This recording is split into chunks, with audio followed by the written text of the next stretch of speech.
మద్యం కేసులో లేని ఆధారాలు సృష్టించేందుకు ఇటు చంద్రబాబు అటు సిట్ మధ్యలో ఎల్లో మీడియా ఆపసోపాలు పడుతున్నాయి. 11 కోట్ల కట్టు కథ కంచికి చేరడంతో 2,000 రూపాయల నోట్ల కట్టల వీడియో తెరపైకి తెచ్చారు. ఇక్కడే దొంగలు దొరికిపోయారు. ఎంత తెలివైన దొంగైనా ఎక్కడో ఒక దగ్గర తప్పు చేయడమో ఆధారాలు వదిలిపెట్టడమో చేస్తాడు. కరెక్ట్గా అలాంటిదే చేశారు చంద్రబాబు అండ్ గ్యాంగ్. చలామణిలో లేని 2,000 నోట్ల కట్టలతో అడ్డంగా దొరికిపోయారు. ఈ కేసులో అత్యంత కీలకమైన రాజ్ కేసిరెడ్డి 11 కోట్ల రూపాయలు పట్టుబడ్డటువంటి ఫామ్ హౌస్ యజమాని విజయేందర్ రెడ్డి, అలాగే 2,000 నోట్ల కట్టలు లెక్కిస్తూ వీడియోలో దొరికిన వెంకటేష్ నాయుడు. ఈ ముగ్గురి గురించి ఆసక్తికరమైన కొన్ని విషయాలు ఒక్కసారి స్క్రీన్ పైన చూద్దాం. ఒకసారి ఆ ఫ్యామిలీ ట్రీని ప్లే చేయండి.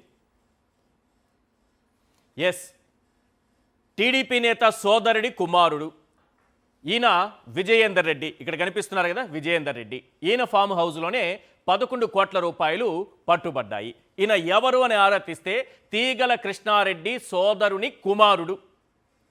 విషయం ఏంటంటే ఈయనకింతవరకు ఈయన ఫామ్ హౌస్లో 11 కోట్ల రూపాయలు పట్టుబడ్డా ఈ క్షణం వరకు నోటీసులు ఇవ్వలేదు, అతన్ని విచారణకు పిలవలేదు. అక్కడి నుంచి మాత్రం 11 కోట్ల రూపాయలు 12 బాక్సుల్లో తీసుకెళ్ళిపోతారు. నెక్స్ట్, వెంకటేష్ నాయుడు బాబు గారికి అలాగే లోకేష్ గారికి ఇద్దరికి అత్యంత సన్నిహితుడు ఈ వెంకటేష్ నాయుడు గారు. నెక్స్ట్, మూడో వ్యక్తి, ఒకసారి అదే ప్లే చేయండి. నెక్స్ట్, మూడో వ్యక్తి కేసినేని చిన్ని. కేసినేని చిన్నికి బిజినెస్ పార్ట్నర్ ఇక్కడ ఉన్నటువంటి రాజ్ కేసిరెడ్డి. అంటే కేసినేని చిన్ని ఎవరంటే మన లోకేష్ గారికి అత్యంత సన్నిహితులు, అలాగే ఆయనకి ఇంకో పేరు కూడా ఉంది. లోకేష్ గారికి బినామీ అనేటటువంటి ఆరోపణలు కూడా ఉన్నాయి. అలాంటి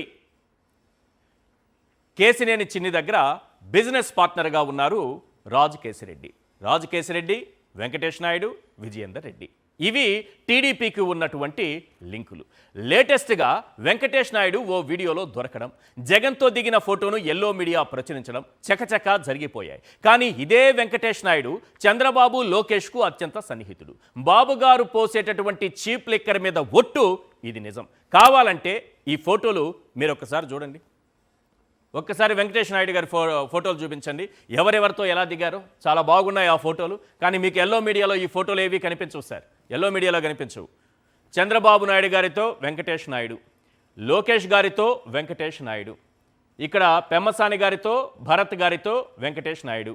అంటే ఇవన్నీ కూడా ఒకే కుటుంబం. మీరు బాగా గమనించాల్సింది ఒకే కుటుంబం అవన్నీ కూడా. తర్వాత రామ్మోహన్ నాయుడు గారితో వెంకటేష్ నాయుడు, తర్వాత బాలకృష్ణ గారు. పాపం ఆయనకి ఎందుకు, ఆయన ఎప్పుడు నాయుడు అని పెట్టుకోలేదు కాబట్టి మనం అనవసరంగా తగిలించకూడదు అని వదిలేస్తున్నాను. నిన్నైతే మాత్రం చెప్పాను, ఎందుకంటే ఈ వెంకటేష్ నాయుడు కాబట్టి వీళ్ళందరితో ఇంత సన్నిహితంగా ఉన్నారేమోనని. సో బాలకృష్ణ గారు, ఆయనకి దీంతో సంబంధం లేదు. ఇక్కడ క్లియర్గా ఒక విషయం మనం మాట్లాడుకోవాలి. ఇక్కడ చూపిస్తున్నంత మాత్రాన వీళ్ళకి బాలకృష్ణ గారికో లేకపోతే ఇక్కడ ఉన్నటువంటి వెంకయ్య నాయుడు గారు ఉపరాష్ట్రపతిగా పనిచేశారు, వారితో కూడా వెంకటేష్ నాయుడు గారు ఫోటోలు దిగారు. అలాగని వీళ్ళకి ఆ సంబంధాలు ఉన్నాయని కాదు, కానీ వెంకయ్య నాయుడు గారు లాంటి వాళ్ళు అయితే నాలాంటి వాళ్ళు వెళ్ళినా ఫోటోలు దిగుతారు. సో అలాంటి ఫోటోలే ఇవి అనుకుందాం. కానీ ఇక్కడ టీడీపీ ముఖ్య నేతలతో చంద్రబాబు నాయుడు గారి దగ్గర నుంచి, లోకేష్ దగ్గర నుంచి, పెమ్మసాని దగ్గర నుంచి, మన భరత్ గారి దగ్గర నుంచి ఇటు రామ్మోహన్ నాయుడు వరకు చూడండి ఆ సంబంధాలు ఒక్కసారి చూడండి. ఇప్పుడు ఈ ఫోటోలు బయటకు రాగానే ఎల్లో మీడియా ఉలిక్కి పడుతోంది సార్. కానీ ఈ ఫోటోలేవి ఎల్లో మీడియాలో మీకు కనిపించవు, ఆంధ్రజ్యోతి, ఈనాడు ప్రచురించవు.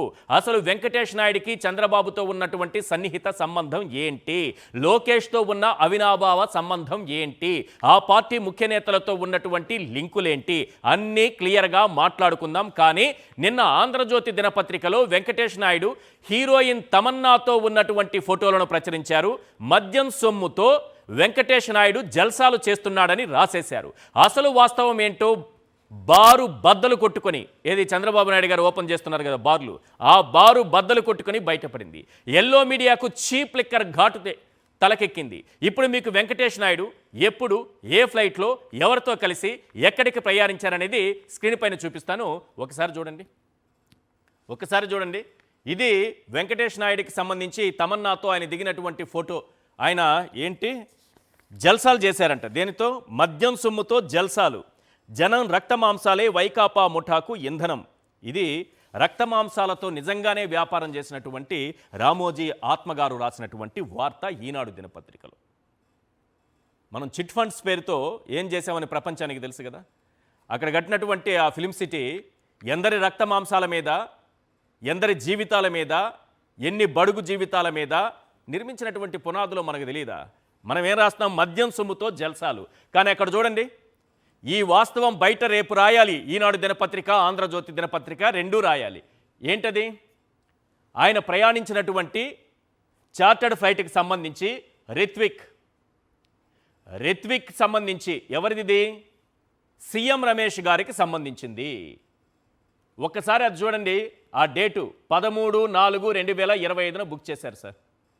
ఎవరు బుక్ చేశారంటే మధు క్రియేషన్స్, ఓ సినిమా, మధు క్రియేషన్స్ అనేటటువంటి సినిమా సంస్థ బుక్ చేసినటువంటి ఫ్లైట్ అది. ఎప్పుడు ప్రయాణం చేశారు? 14వ తారీఖున. చాలా క్లియర్గా ఉంది దిగువన 14 అని. 14వ తారీఖున ప్రయాణం చేశారు. పైకి చూస్తే మీరు ఒక్కసారి 13వ తారీఖు మీకు కనిపిస్తుంది. ఎక్కడి నుంచి ఎక్కడికన్నది ఆ 14వ తారీఖు కింద Hyderabad to Coimbatore, Hyderabad to Coimbatore, Hyderabad to Coimbatore to Hyderabad. ఇది వాళ్ళు ప్రయాణించింది. దానికైనటువంటి బిల్లు మొత్తం కూడా మనకి ఇక్కడ కనిపిస్తోంది. కానీ ఏం చెప్పారు? మద్యం సొమ్ముతో జల్సాలు చేశారట. అది బుక్ చేసింది ఎవరు? మధు క్రియేషన్స్. రక్తమాంసాలతో వైకాపా ముఠా ఇంధనం అంట. ఈ సంస్థ ఎవరిదయ్యా అంటే బాగా వినండి సార్. సీఎం రమేష్ గారి సొంత సంస్థ. సీఎం రమేష్ గారు ఎవరు? అన్నీ మాట్లాడుకుందాం. ఆ ఫ్లైట్ సీఎం రమేష్కు చెందినది. సీఎం రమేష్ ఎవరంటే బీజేపీ అని సొంత పార్టీ నాయకులు కూడా చెప్పరు. బీజేపీ నాయకులని సొంత పార్టీ నాయకులు కూడా చెప్పరు. చంద్రబాబు నాయుడు గారి సొంత మనిషి అని మాత్రం రాష్ట్రమంతా చెబుతుంది.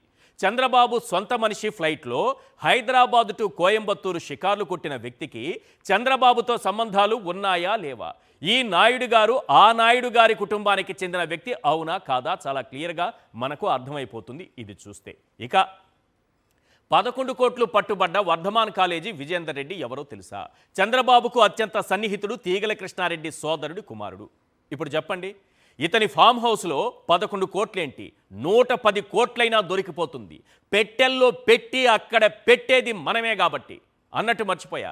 వెంకటేష్ నాయుడు తమన్నాతో ఫ్లైట్లో ఉన్నటువంటి ఫోటోను ప్రచురించినటువంటి రాధాకృష్ణ విజయేందర్ రెడ్డితో తాను తీసుకున్న ఫోటోను మాత్రం దాచేశారు. ఆయన దాచేశారని మనం కామ్గా ఉంటే ఎలా చెప్పండి?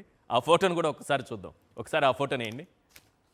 ఇప్పుడు విజయేందర్ రెడ్డికి రాధాకృష్ణ గారికి ఉన్న లింకులేంటో ఆరాధియాలి, ఆయనే ప్రచురించుకోవాలి. ఎందుకంటే మహిళల జీవితాలంటే చాలా వీధిని పడేయాలంటే చులకన భావం మనకి. అందువల్ల తమన్నాతో ఉన్న ఫోటోను మాత్రమే ఆంధ్రజ్యోతి గారు ప్రచురించారు. మరి చంద్రబాబు నాయుడు గారితో, లోకేష్తో, మన టీడీపీ ఎంపీలతో ఉన్నటువంటి ఫోటోలు ఎక్కడా కూడా ప్రచురించలేదు. తమన్నా హీరోయిన్, మహిళ, మనకు కావాల్సింది అది. వాళ్ళ జీవితాలు అయితే చాలా చులకన భావం మనకి. కాబట్టి ఈజీగా వాళ్ళ ఫోటోలు వేసేస్తాం. మరి మీ ఫోటోని ఎందుకు దాచుకున్నారు సార్? రాధాకృష్ణ గారు, మీరు విజయేందర్ రెడ్డితో ఎందుకు ఫోటో దిగారు? ఆయన ఫామ్ హౌస్లోనే కదా 11 కోట్లు పట్టుబడింది. మరి 11 కోట్లు పట్టుబడిన ఫామ్ హౌస్కు సంబంధించినటువంటి విజయేందర్ రెడ్డి గారికి ఇప్పటి వరకు నోటీసులు లేదు, ఆయన పిలవలేదు, ఆయన పైన సిట్టు ఎటువంటి విచారణ జరపదు. మీ ఇద్దరు మాత్రం కలిసి ఫోటోలు దిగుతారు. మీరేసే ఫోటోలు మాత్రం తమన్నా, వెంకటేష్ నాయుడు. తాగుడు కోతలంటారు, లిక్కర్ స్కామ్ నిందితులకు రోతపత్రిక వత్తాస్ అంటారు. మరి రోతపత్రిక సాక్షి అయితే, మీ పత్రిక కరెక్టు పత్రిక అయితే రేపు మీ ఫోటో కూడా ప్రచురించాలి సార్. మీ ఫోటోను ప్రచురించాలి మీరు విజయేందర్ రెడ్డితో దిగింది. అలాగే చంద్రబాబు నాయుడు గారితో, లోకేష్ గారితో, ఇంకా మనకున్నటువంటి భరత్ గారితో, పెమ్మసాని గారితో, రామ్మోహన్ నాయుడు గారితో ఆయన దిగినటువంటి ఫోటోలన్నీ కూడా ప్రచురించండి సార్.